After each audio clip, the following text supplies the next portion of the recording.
This is a small piece of technique that I wouldn't worry about too much in the beginning of your fitness journey, but will help tremendously in the progression of your fitness journey of lifting heavier weights. Okay, when it comes to any kind of overhead press, specifically like a push press or push jerk or split jerk, we want to learn how to catch the barbell back on our back again without any risk of injury. Okay, so what it looks like is if I'm going for a heavy 1 rep or 2 rep, okay, we'll just say 1 rep, I press it overhead, and then it's sometimes really awkward to re-rack that in the front rack position. A lot of times you have the hips hyperextended, too much of a flexion in the lumbar, and it could cause a low back injury when you're re-racking it here.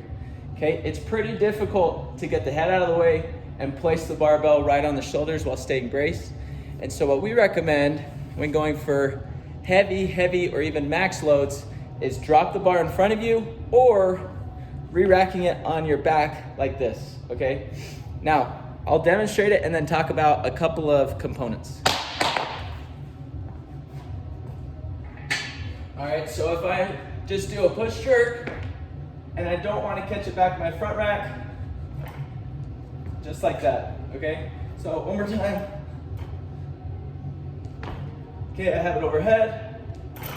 Catching it back in the back rack position is actually much more comfortable, and you can be a lot more confident when you learn the technique. So what it looks like is, if this is my foot, I'm gonna come up onto my toes as I break my elbows, okay? So if I have the bar overhead, I'm gonna come up on my toes as I break my elbows, and then I'm gonna absorb the catch into a quarter squat, okay?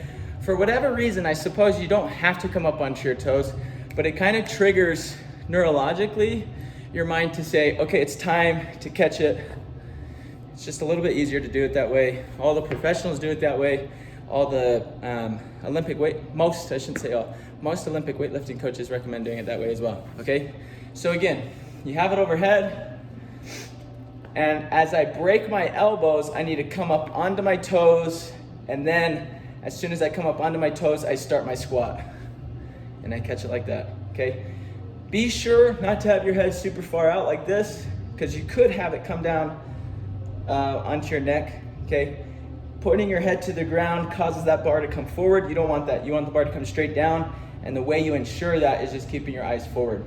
Okay, so again, eyes forward, break the elbows as you come up onto your toes, and you can absorb the catch. Here's 2 more examples. Okay, over my head, I'm gonna come up onto my toes and break my elbows at the same time. All right. Come up onto my toes as I break my elbows, and I catch it in a quarter squat. Okay, give it a shot with light loads before you go heavy.